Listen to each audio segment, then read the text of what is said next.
Después de esta interesante reflexión sobre el Viagla, es el turno de Alfonso Marín Guayar y Encarnación Martínez Alfaro, del IES Isabel la Católica de Madrid. Nos van a presentar su publicación Cuadernos de las alumnas del Instituto Isabel la Católica. Muchas gracias.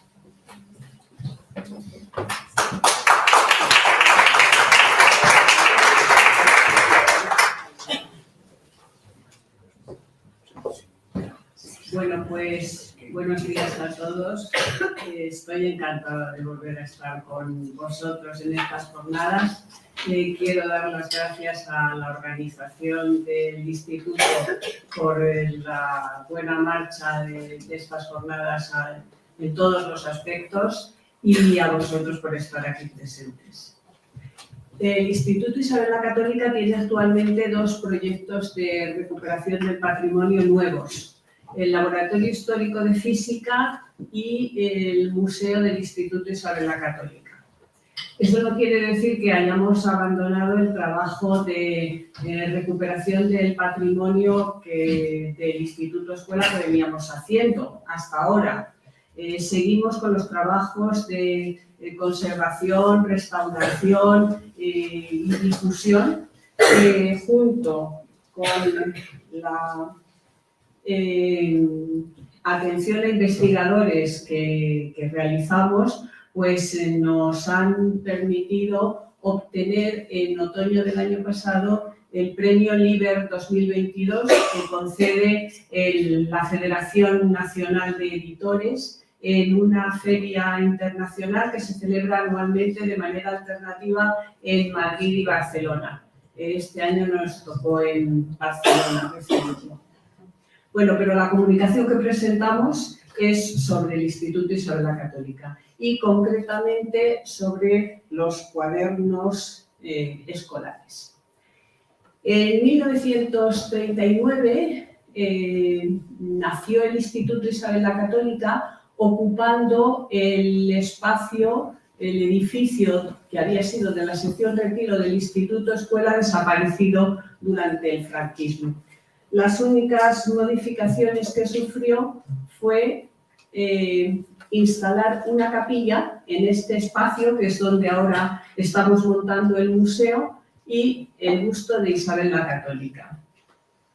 El Instituto de Isabel la Católica nació como un centro de régimen ordinario, femenino, al mismo tiempo que la otra sección del Instituto Escuela, la sección Hipódromo, se convertía en el Instituto Masculino Ramiro de Maeztu.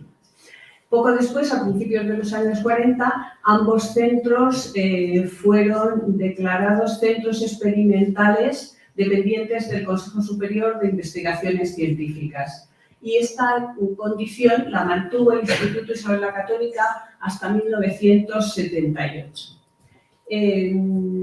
Durante estos años, pues, el Instituto Isabel la Católica pudo utilizar las instalaciones, los libros, el material didáctico que había generado el Instituto Escuela, más otro nuevo que en gran parte se conserva en los laboratorios históricos, pero el resto es el que estamos recuperando, bueno, para el espacio de la capilla.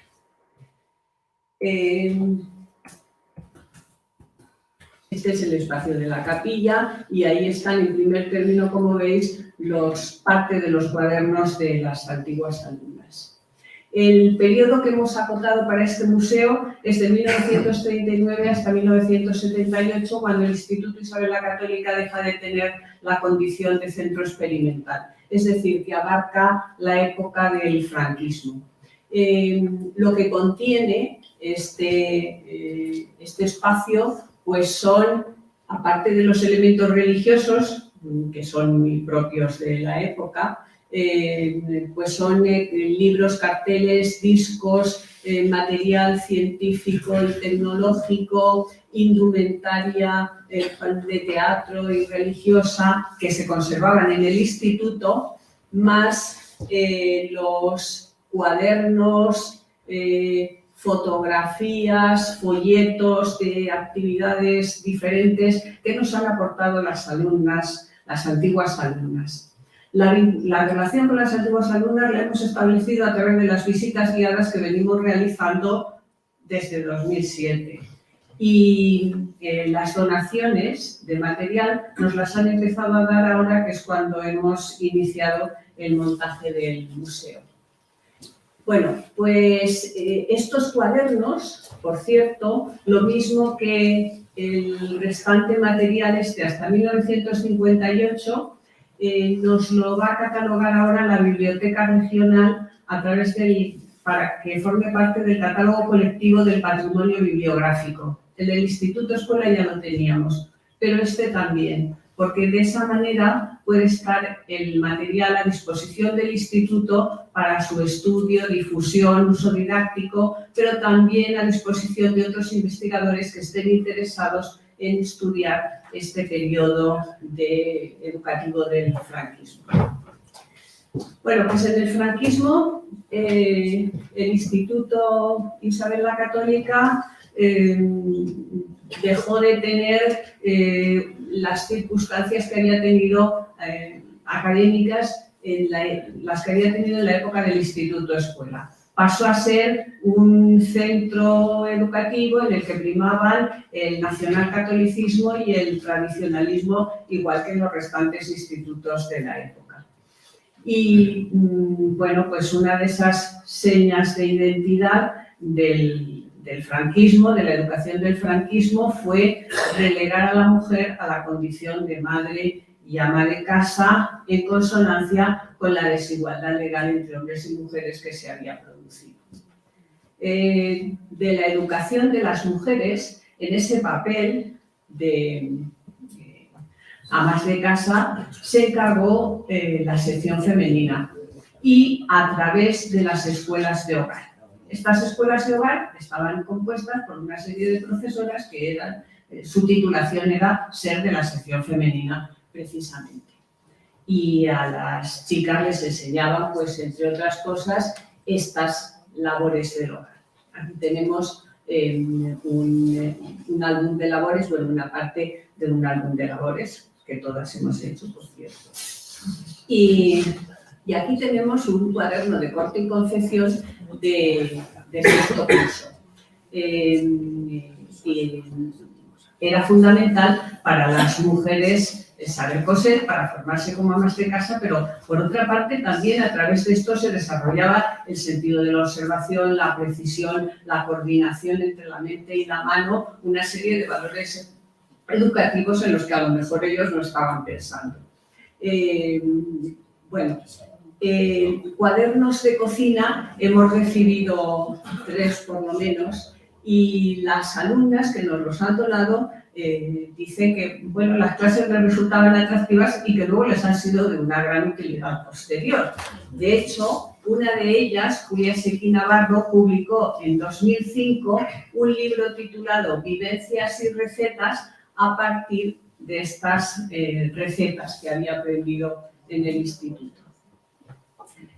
La asignatura de formación política y social servía para fomentar, para crear conciencia nacional en las alumnas. De hecho, tanto los contenidos, como los dibujos, pues veis que tienen aquí el yugo y las flechas, lo de la conmemoración de la hispanidad y todas esas cuestiones. Pero sobre todo, más que contenidos de tipo político, eran contenidos que afirmaban el carácter conservador y tradicional. Por ejemplo, en este dibujo de la familia ideal, veis que el padre está sentado leyendo el periódico, la madre cacharreando en la cocina y el niño jugando con el gatito. Es decir, que las chicas desde el principio tenían muy claro cuál era su función dentro de ese modelo de familia feliz, de familia ideal. Por cierto que aquí tienen un encierro, describe las fiestas de Pamplona y el encierro porque dice que le gustan mucho, ¿verdad? Y bueno, pues esto se lo dedicamos a Guillermo y a la representación de Pamplona.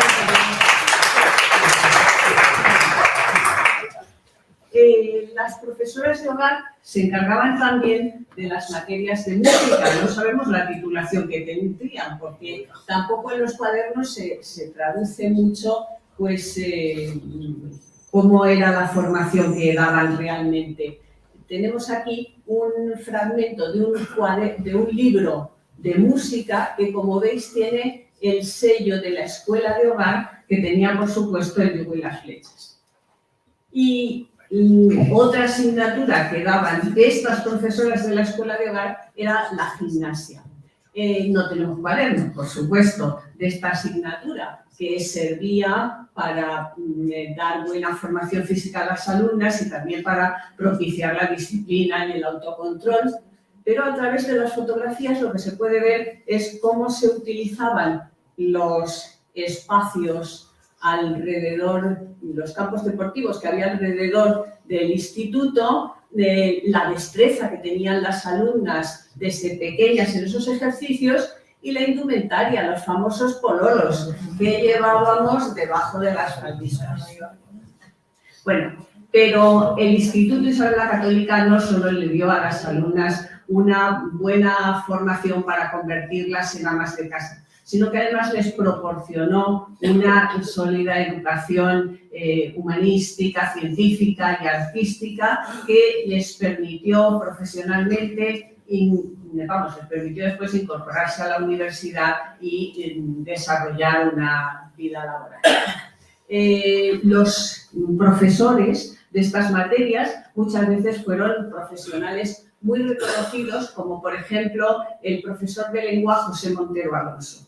Aquí tenemos un cuaderno de primero de bachillerato que tiene, como no, el dictado correspondiente y algunos elementos de análisis gramatical, aunque las alumnas, que todas las que hemos entrevistado, tienen una consideración elevadísima de José Montero Alonso, que fue Premio Nacional de Literatura en 2 ocasiones y además Premio Nacional de Periodismo y de Teatro, pero reconocen que gramática no les enseñó mucho. Ahora sí, les enseñó a escribir, que fue algo mucho más valioso y que tuvo para ellas una gran utilidad posterior.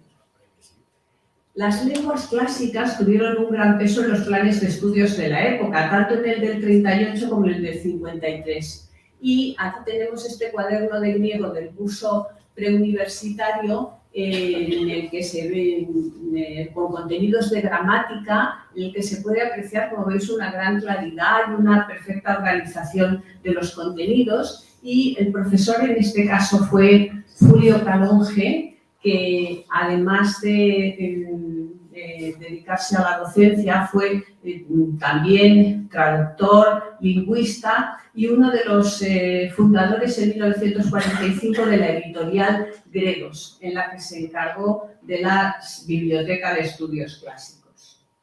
Bueno, y ahora seguimos con las otras materias. Sí, yo os presento... Yo os presento quizás a los materiales heredados de las antiguas alumnas de 3 departamentos que quizás destacaron por la innovación, por mantenerse un poquito en la tradición del antiguo Instituto Escuela y por otra parte también, digamos que de alguna forma los profesores que coincidieron en esos departamentos hicieron posible ese tipo de innovación, ese tipo de trabajo especial. En primer lugar, el departamento de dibujo. De alguna manera, el Instituto Escuela, el Instituto Isabel la Católica, incidió especialmente en el trabajo de dibujo y, bien porque tenían unos recursos especiales, tenían también importantes instalaciones educativas, llevaron a cabo un trabajo con las alumnas que de alguna forma mantuvieron esa herencia del Instituto Escuela a partir del trabajo o de la incidencia en las materias más o las técnicas más posiblemente desarrolladas y de alguna forma pues incidiendo en el desarrollo de la creatividad de la alumna, el desarrollo individual de la creatividad de la alumna. Entonces, hay 3 personajes, 3 buenos profesores que de alguna forma coincidieron allí: Luis Alegre Núñez, Emilio Barnechea, también Ángel Echenique. Y de todos ellos, las alumnas nos comentan su buen trato, su buena relación con ellos y el planteamiento de sus clases. Eran clases muy atractivas, presentaban una gran diversidad de propuestas educativas, todo tipo de tecnologías en el sentido de estampaciones, murales, mosaicos, también trabajo lineal y complejas perspectivas, pero de alguna forma siempre presentaban unos criterios muy claros y sistemáticos de la metodología del dibujo. De alguna forma tenían muy claras las propuestas de ellos en cuanto a este desarrollo, a esta incidencia en las capacidades, en las destrezas, en el desarrollo de la creatividad de la alumna. Me centro en Luis Alegre Núñez, del cual tenemos muchos materiales de sus alumnas, en concreto de Pilar González Yanti, que ha nombrado antes Encarna, en que bueno, pues están enamorados de él, realmente trabajan un montón de técnicas, y este hombre llega en el 49 a Isabel la Católica y, aparte de un buen docente, era sobre todo un buen dibujante y un gran grabador, además un conocedor de la evolución histórica del grabado a través de los tiempos. Estuvo becado en Roma por el gobierno y a la vuelta, digamos, se compaginó tanto el trabajo docente de Isabel la Católica con jefatura de taller de la cartografía nacional. Estuvo más o menos en el instituto hasta el 57 por ahí, porque ganó la cátedra de grabado de la Escuela Superior de Bellas Artes. Esto en cuanto al departamento de dibujo. Otro de los departamentos más innovadores, por lógica, porque contaba con las instalaciones del Instituto Escuela, laboratorio histórico de geología, laboratorio histórico de biología, pero también con unos buenos profesores, mantuvo la idea esta de la enseñanza de las ciencias a través de la práctica del laboratorio, a través del ejercicio, de la observación científica, de los trabajos de campo, de contacto con la naturaleza. Esa herencia del Instituto Escuela se llevó a la práctica, y con el apoyo de gente como María Bausá Alcalde.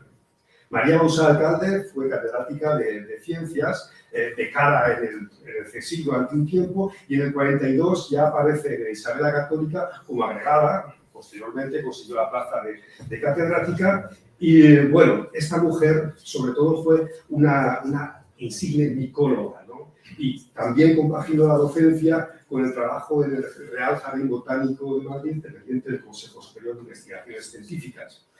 También perteneció a la Real Sociedad Española de Historia Natural, al Instituto de Arqueología, y bueno, pues de ella también hablan las alumnas, como Julia Seguí, que dicen que les salió la pasión por la ciencia. En el laboratorio de biología nos introdujo en el estudio y la experimentación científica con estrategias iniciales de investigación, como la preparación histológica, como la observación a través del observatorio de los tejidos celulares. En fin, esta mujer de alguna manera mantuvo vigente esos principios científicos experimentales durante el tiempo que estuvo allí, aportando por supuesto también nuevas tecnologías y nuevos recursos. Eso en la parte del Departamento de Ciencias Naturales. Y para terminar, estamos ahora montando el Museo Histórico de Física, ¿no? Es decir, el Departamento de Física, también por razones obvias, bueno, pues tuvo gente, digamos que brillante también, que permitió la incorporación de nuevos recursos, y esperamos que dentro de poco, más pronto que tarde, podamos darlo a conocer y podamos difundirlo. El futuro museo o laboratorio de física, tendremos materiales tan interesantes como los procedentes del Physical Science Study Committee, que procedía del Instituto Tecnológico de Massachusetts, y que en los años 60, de alguna forma, a través de las gestiones del profesor Barceló, catedrático de física, pues aparecieron por allí, ¿no? Deben ser muy interesantes, muy innovadoras, y esperamos pronto poderlo mostrar en ese laboratorio de física del Instituto Isabel la Católica, ¿no? De este departamento, dos personajes importantes, el que hemos contado ya antes, el doctor Barceló, el que trajo estos nuevos recursos de Estados Unidos, y sobre todo una señora, Narcisa Martín Retortillo. Esta mujer fue una de las 3 primeras mujeres catedráticas de física y química de España.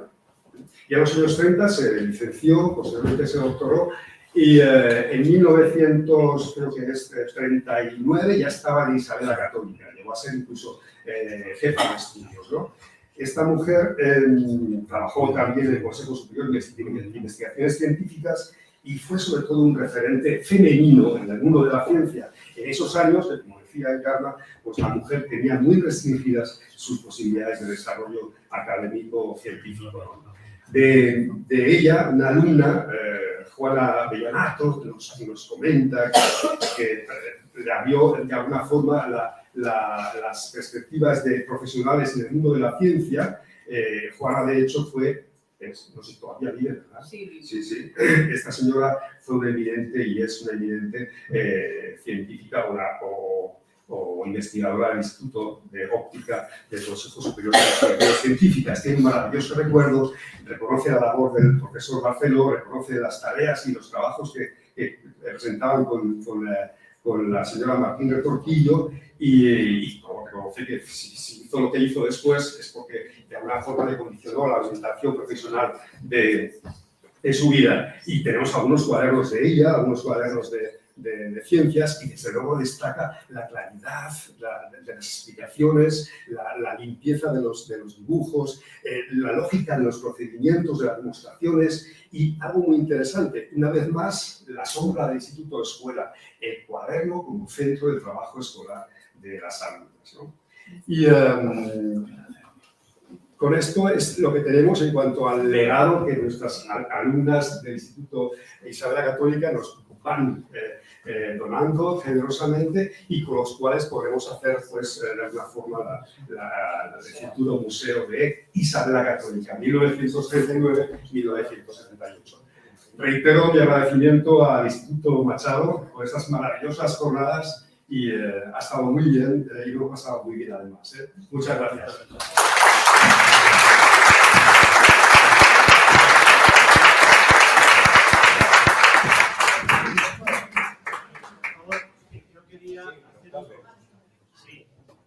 Vamos a ver, el material de PSSC, como lo conocemos, a mí me sorprendió muchísimo ver la cantidad, sobre todo, que teníais, porque ese material llegó a finales de los años 60 a todos los institutos, por lo menos los históricos. Entonces, es un material que puede pasar desapercibido, porque aparentemente es bastante modesta su presentación en cajitas y esto, y muchas veces sus contenidos son sorprendentes. Yo me los he encontrado, por ejemplo, en el Andrés Laguna de Segovia, y alguno queda todavía un resto muy pequeño en el Zorrilla. Entonces, es un material que, si no se sabe cuál es su procedencia, pues puede desecharse como cosas esto. Entonces yo hago ese llamamiento para que, si en vuestros institutos veis cajitas normalmente de color gris, son las que yo conozco, no sé las vuestras si son de otro color, que prestéis atención, porque el proyecto el PSSC que conocemos, es el proyecto innovador de toda la metodología y la didáctica de la física que se inicia en Estados Unidos y transforma completamente la didáctica de la física, especialmente por lo menos en Europa, y especialmente en España, que es muy sensible en ese momento a las innovaciones metodológicas. Somos conscientes de esto. En nuestro instituto, algunos profesores, sobre todo un profesor de ciencias que también era físico, Carmen, se dieron cuenta de la valía que tenía ese material. Incluso pues hicimos un trabajo al respecto comparando ese sistema metodológico con el del Instituto Escola. Es decir, partiendo de los ejemplos de las indagaciones del alumno para luego llegar a las fórmulas teóricas. Y vimos que había una gran similitud entre el modelo que habían establecido Miguel Catalán y Andrés León, catedráticos del Instituto Escuela, y el que utilizó luego después la PSSC. Y en contraposición a libros como el de Mingarro, que estaban vigentes en aquella época y que era todo lo contrario, daban la teoría y luego después ponían un ejemplo práctico, que en el caso del libro que consultamos, pues en el ejemplo práctico ponía además no hace falta. O sea que el alumno había subrayado lo que el profesor le había dicho que era lo importante, la teoría, y lo otro, pues oye, se podía pasar. El material, el libro que se publica por Reverter en 2 tomos y después para unos añadidos, otros tomos añadidos como una guía de laboratorio, pero el principal publicación por Reverter, esos 2 tomos, esos yo creo que tienen que estar en todos los institutos. Pero el material complementario es ¿qué material es ese? Es lo que ven unas cajas que dice sí, de óptica, de no sé qué, de no sé qué, y era de Enosa. No. Antes era de Enosa.